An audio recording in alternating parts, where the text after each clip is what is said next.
Assalamualaikum warahmatullahi wabarakatuh.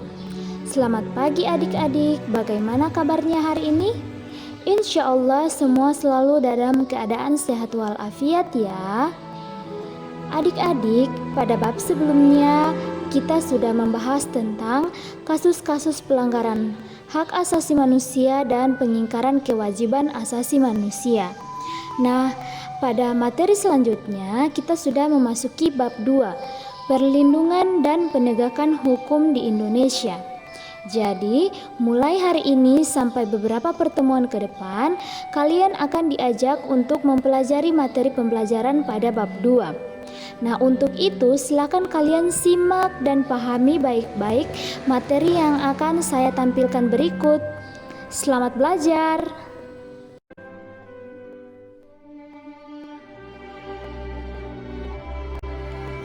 Adik-adik, coba kalian perhatikan gambar berikut ini. Hal apakah yang ada di pikiran Anda?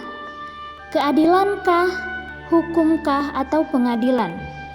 Ya, ketiga hal tersebut berkaitan erat dengan gambar tersebut. Gambar tersebut merupakan cerminan dari proses perlindungan dan penegakan hukum. Kedua hal tersebut sangatlah penting untuk dilaksanakan di negara kita. Hal tersebut dikarenakan negara kita adalah negara hukum. Selain itu, perlindungan dan penegakan hukum merupakan faktor utama untuk mewujudkan keadilan dan perdamaian. Konsekuensi dari ditetapkannya Indonesia sebagai negara hukum adalah bahwa dalam segala kehidupan kenegaraan selalu berdasarkan kepada hukum. Nah, untuk menjaga dan mengawasi hukum berjalan dengan efektif, maka dibentuklah lembaga peradilan sebagai sarana bagi masyarakat untuk mencari keadilan dan mendapatkan perlakuan yang semestinya di dalam hukum.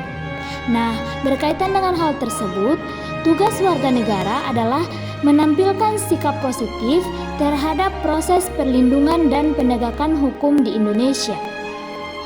Untuk itu, pada bab ini kalian akan diajak untuk mengupas materi yang berkaitan dengan praktik perlindungan dan penegakan hukum di Indonesia. Setelah mempelajari materi pada bab ini, kalian diharapkan mampu mengevaluasi praktik perlindungan dan penegakan hukum di Indonesia serta menampilkan sikap atau perilaku patuh terhadap hukum yang berlaku.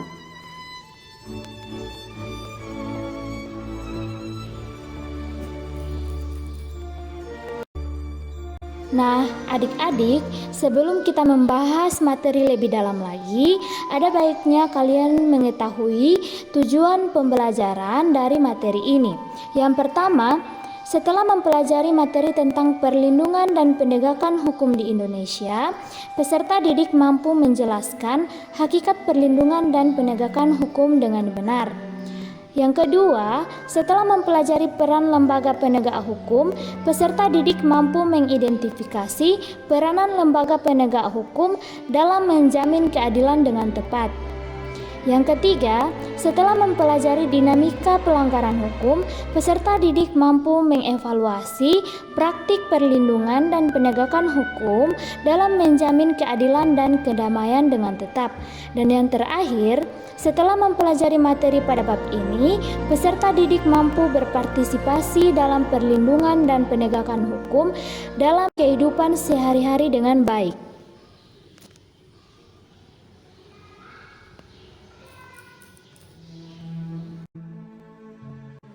Nah, berikut ini merupakan sub-bab yang akan kita bahas. Yang pertama, hakikat perlindungan dan penegakan hukum. Yang kedua, bagaimana peran lembaga penegak hukum dalam menjamin keadilan dan kedamaian. Dan yang terakhir, dinamika pelanggaran hukum. A. Hakikat perlindungan dan penegakan hukum. 1. Konsep perlindungan dan penegakan hukum. Adik-adik, coba kalian bayangkan apa yang akan terjadi apabila di keluarga tidak ada namanya aturan. Di sekolah tidak ada tata tertib, di lingkungan masyarakat tidak ada yang namanya norma sosial, di negara tidak ada undang-undang, atau apa yang akan terjadi apabila setiap pelanggaran dibiarkan begitu saja. Pelakunya tidak diberikan teguran atau sanksi lainnya. Nah, coba kalian amati gambar berikut ini. Dalam gambar berikut ini merupakan contoh dari dampak tidak patuhnya terhadap hukum.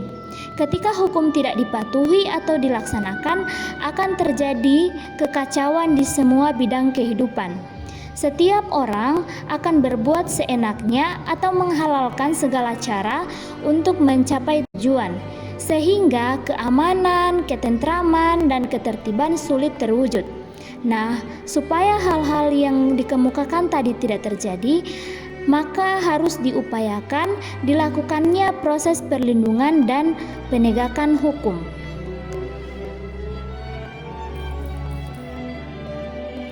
Jadi, apa sebenarnya perlindungan hukum itu?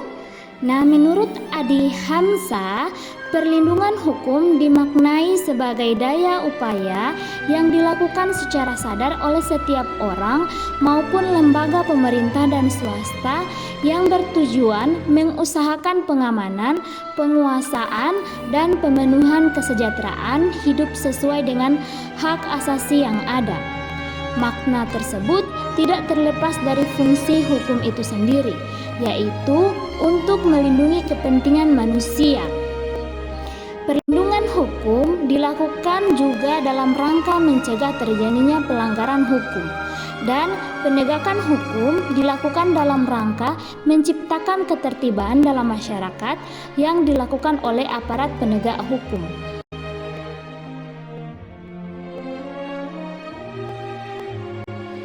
Dua, pentingnya perlindungan dan penegakan hukum. Coba, apa yang akan kalian rasakan apabila ketika ulangan ada yang menyontek, tetapi tidak ditegur oleh guru? Atau apa yang Anda rasakan apabila orang tua tidak menegur anaknya yang melakukan kesalahan, apalagi kesalahan yang fatal? Apabila hal yang dipertanyakan tadi, tentu saja sebagai warga negara yang baik, Anda akan merasakan ketidaknyamanan, ketidakadilan, bahkan ketertiban pun tidak akan didapatkan. Nah, itu semua dapat dihindari apabila perlindungan dan penegakan hukum dilaksanakan. Sebagai negara hukum, Indonesia wajib melaksanakan proses perlindungan dan penegakan hukum. Negara wajib melindungi warga negara dari berbagai macam ketidakadilan, ketidaknyamanan, dan penyimpangan hukum lainnya. Selain itu, negara mempunyai kekuasaan untuk memaksa seluruh warga negara untuk melaksanakan semua ketentuan-ketentuan yang berlaku. Nah, adik-adik, perhatikan baik-baik ya. Perlindungan dan penegakan hukum sangat penting dilakukan karena dapat mewujudkan hal-hal berikut ini. Yang pertama, tegaknya supremasi hukum. Supremasi hukum bermakna bahwa hukum mempunyai kekuasaan mutlak dalam mengatur pergaulan manusia dalam berbagai macam kehidupan. Dengan kata lain, semua tindakan warga negara maupun pemerintahan selalu berlandaskan pada hukum yang berlaku. Tegaknya supremasi hukum tidak akan terwujud apabila aturan yang berlaku tidak ditegakkan baik oleh masyarakat maupun aparat penegak hukum. Yang kedua, tegaknya keadilan. Tujuan utama hukum adalah mewujudkan keadilan bagi setiap warga negara. Setiap warga negara dapat menikmati haknya dan melaksanakan kewajibannya merupakan wujud dari keadilan tersebut. Hal itu dapat terwujud apabila aturan-aturan ditegakkan. Dan yang terakhir, mewujudkan perdamaian dalam kehidupan di masyarakat. Kehidupan yang diwarnai suasana yang damai merupakan harapan setiap orang. Perdamaian akan terwujud apabila setiap orang merasa dilindungi dalam segala bidang kehidupan. Hal itu akan terwujud apabila aturan-aturan yang berlaku dilaksanakan.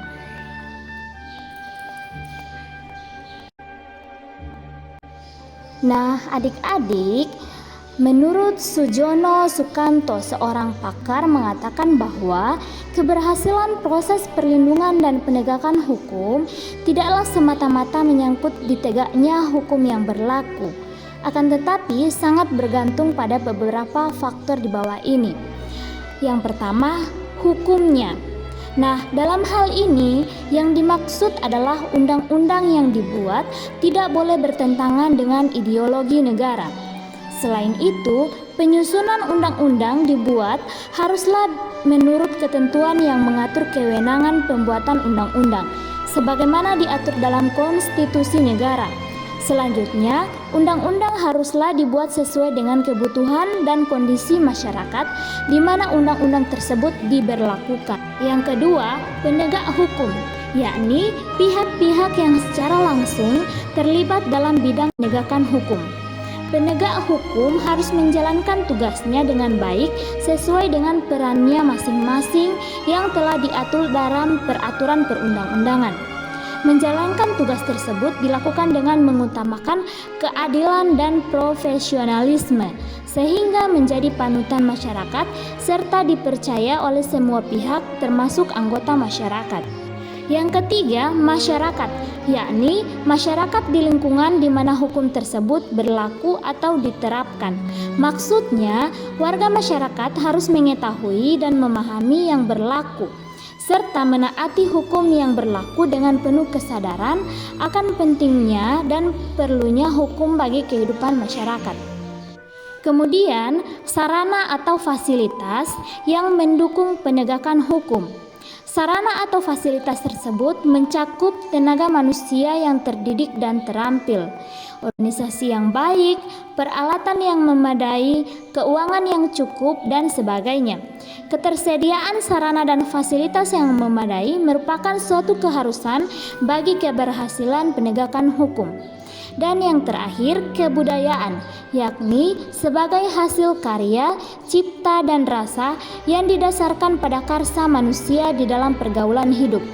Dalam hal ini, kebudayaan mencakup nilai-nilai yang mendasari hukum yang berlaku. Nilai-nilai mana merupakan konsepsi-konsepsi abstrak mengenai apa yang dianggap baik sehingga dianut dan apa yang dianggap buruk sehingga dihindari.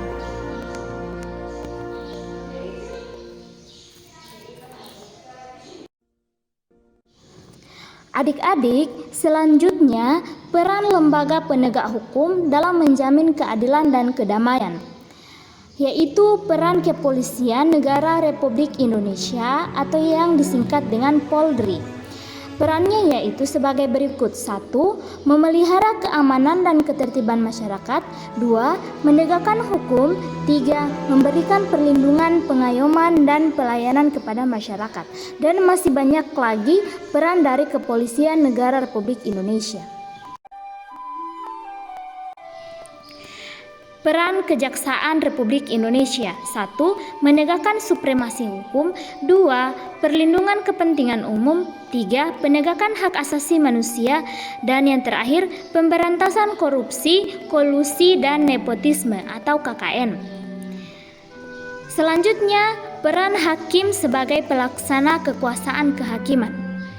Adik-adik, lembaga peradilan di Indonesia dibagi atas 2 mahkamah, yaitu Mahkamah Agung dan Mahkamah Konstitusi. Nah, hakim di sini adalah pejabat peradilan negara yang diberikan wewenang oleh undang-undang untuk mengadili.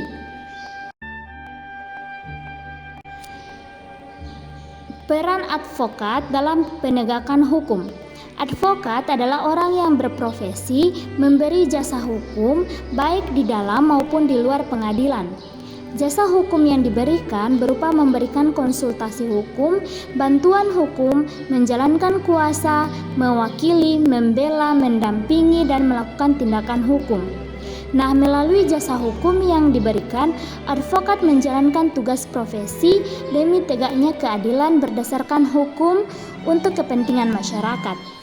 Kemudian, peran Komisi Pemberantasan Korupsi atau KPK. Komisi Pemberantasan Korupsi disingkat KPK adalah sebuah komisi yang dibentuk pada tahun 2003. Berdasarkan Undang-Undang Republik Indonesia Nomor 30 Tahun 2002 tentang Komisi Pemberantasan Tindak Pidana Korupsi, maka tujuan dibentuknya KPK adalah untuk mengatasi, menanggulangi, dan memberantas korupsi.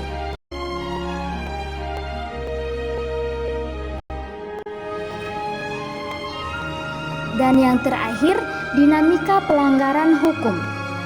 Berbagai kasus pelanggaran hukum terjadi karena pandangan pelaku yang menganggap kejahatan sebagai sesuatu yang biasa. Kemudian, hukum yang berlaku sudah tidak sesuai dengan perkembangan masyarakat.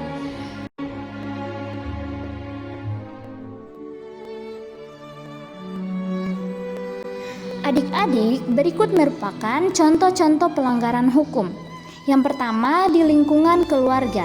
Contohnya, menonton acara televisi yang tidak sesuai dengan usia anak-anak. Bisa jadi menonton hal-hal yang berbau porno dan sebagainya. Yang kedua, di lingkungan sekolah. Tidak mengikuti upacara bendera itu merupakan salah satu contoh pelanggaran hukum di sekolah. Ketiga, di lingkungan masyarakat. Mangkir, tidak tugas ronda malam, dan masih banyak lagi contoh-contoh pelanggaran hukum di masyarakat.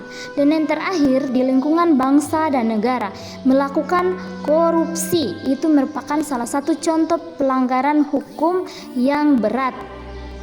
Oke adik-adik, sampai di sini paham? Nah, adik-adik, kalau kalian tadi sudah membahas tentang contoh-contoh pelanggaran hukum, nah berikut ini merupakan sanksi-sanksi atas pelanggaran hukum. Nah, pelanggaran hukum di sini dibagi menjadi empat norma. Yang pertama, norma agama. Sebagaimana yang kalian ketahui bahwa agama merupakan petunjuk hidup yang berasal dari Tuhan yang disampaikan melalui utusannya yang berisi perintah, larangan, atau anjuran. Contohnya beribadah, larangan berjudi, dan gemar beramal. Nah, sanksi yang didapatkan apabila tidak melaksanakan ketiga contoh tersebut, yaitu sanksinya tidak langsung karena akan diterima di akhirat atau biasa kita sebut dengan pahala atau dosa. Kemudian yang kedua, norma kesusilaan. Kesusilaan di sini adalah aturan yang datang atau bersumber dari hati manusia tentang baik atau buruknya suatu perbuatan. Contohnya, berlaku jujur, bertindak adil, serta menghargai orang lain. Nah, sanksi yang didapatkan apabila tidak dilaksanakannya ketiga contoh tersebut, yaitu bersifat tidak tegas karena hanya diri sendiri yang merasakan, atau biasa kalian merasa bersalah, menyesal, ataupun malu. Ketiga, norma kesopanan. Norma kesopanan adalah peraturan hidup yang timbul dari hasil pergaulan segolongan manusia di dalam masyarakat dan dianggap sebagai tuntutan pergaulan sehari-hari masyarakat. Contohnya, tidak meludah di sembarang tempat, mengucapkan salam pada saat memasuki rumah, dan yang terakhir menyapa kenalan yang ditemui di jalan. Nah, sanksinya apabila tidak melakukan contoh-contoh di atas, yaitu sanksinya tidak tegas dan dapat diberikan oleh masyarakat berupa celaan, cemoohan, dan dikucilkan. Dan yang terakhir, hukum atau norma hukum. Norma hukum merupakan pedoman hidup yang dibuat dan dilaksanakan oleh lembaga politik suatu masyarakat. Contohnya, tertib berkendara, dilarang mencuri, dan dilarang merampok. Nah, apabila tidak melaksanakan ketiga contoh tersebut, maka sanksinya bersifat tegas, nyata, memaksa, serta mengikat. Sampai di sini paham adik-adik?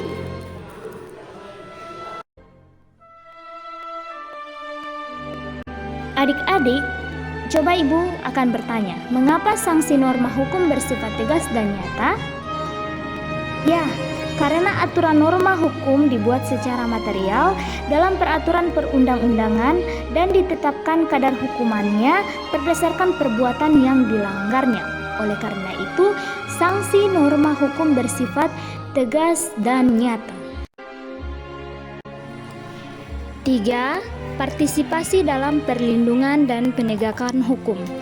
Nah, adik-adik, Kalau di lingkungan keluarga, contoh partisipasinya adalah yang pertama, menaati perintah orang tua, kedua, menerima hukuman apabila melakukan kesalahan.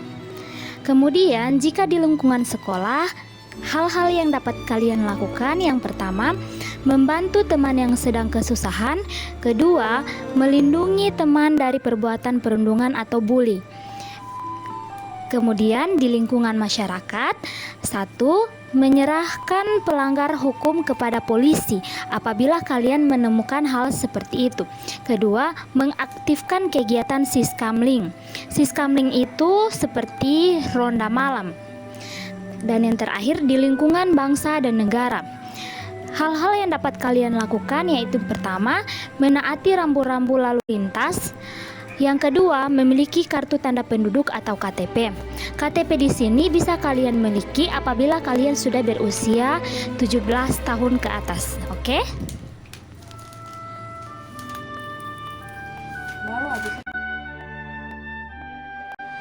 Nah, adik-adik, sampai di sini dulu materi kita pada bab 2 tentang perlindungan dan penegakan hukum di Indonesia. Terima kasih atas perhatiannya. Semoga apa yang Ibu sampaikan dapat kalian pahami dan kalian mengerti. Wassalamualaikum warahmatullahi wabarakatuh.